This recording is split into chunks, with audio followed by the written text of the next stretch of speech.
Good morning. My name is Alan Tubb. I'm a supervisor with the Joint Terrorism Task Force here from Washington, D.C., and I will be briefing you on this morning's events.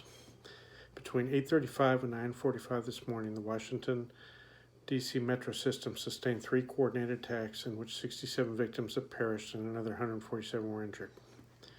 2 suicide bombers boarded separate Red Line trains at Union Station. Each bomber appears to have been escorted by a suspected handler who departed the station immediately after each bomber boarded their respective trains. The first bomber, on a Red Line train traveling in the direction of Shady Grove, detonated a bomb at Union Station at 8:35 a.m., killing 12 and injuring 42. At 8:50, a second bomber on board a Red Line train traveling in the direction of Glenmont detonated a bomb just before the train arrived at the Fort Totten station, killing 34 and injuring 67. Commuters were immediately evacuated from both stations. At 9:45 a.m., a third attack, this one carried out by 2 gunmen who opened fire on a crowd outside the metro station, center station, while the station was being evacuated. Initial reports indicated the gunmen waited outside the station and eventually ambushed a crowd at the corner of F Street and 13th Street. This attack is responsible for killing 21 and injuring 38. The gunmen were able to blend in with the panicked crowd and escaped apprehension. Video captured on the Washington Metro Area Transit Authority's closed caption television cameras at Union Station were used to identify the 2 bombers. They have been identified as David Shaw, 28, and Michael Abrowski, 24. Both were associated with an address in Falls Church, Virginia. A local police raid of the residence located high-powered rifles, ammunition, bomb-making materials, and improvised explosive devices, as well as a number of counterfeit foreign passports and 2 expired boarding passes for a flight originating at Reagan National with a final destination of Ankara, Turkey. The 2 suspected handlers, as well as the gunman who carried out the attack at Center Station, remain identified, and it is possible that they may be the same people. Initial tests have determined the bombs used to carry out these attacks were composed of a highly explosive component known as TATP and appear to have been interspersed with a combination of nails and screws in an order to maximize shrapnel damage to victims on the trains.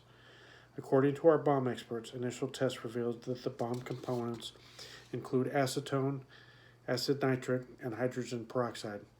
These bombs are very similar in composition to those used in high-profile attacks carried out in Madrid in 2004, London in 2005, Brussels in 2012, and Paris in 2015. All of the European attacks were claimed by ISIS or ISIS supporters. At the time of the second explosion, the WMATA announced a complete shutdown of the metro system. As a safety precaution, the FAA and local authorities agreed to shut down the 2 local airports, Dulles and Reagan National, in order to disrupt any potential plots against air transportation. This was a safety precaution only. There are no known threats against air travel at this time. In order to alleviate the transportation gridlock caused by this event and to insist on moving commuters out of the city as quickly as possible, the Metropolitan Police Department has announced their intention to activate the city's evacuation procedures, opening all major thoroughfares to outbound traffic. As of this briefing, no organization has claimed responsibility for the attacks, but it is clear they were well coordinated and executed. These attacks, as noted above in discussions regarding the explosives used, are consistent with previous ISIS attacks in Europe, and these attacks may coincide with previous threats made by ISIS and briefed to you last week. We are currently conducting interviews with neighbors of the residents in Falls Church associated with the 2 suicide bombers, as well as conducting a full review of phone and financial records of both men. The presence of weapons and explosives at the residence would indicate that more attacks were planned, and it should not be assumed that by locating this safe house we have disrupted all other attempts to conduct more attacks.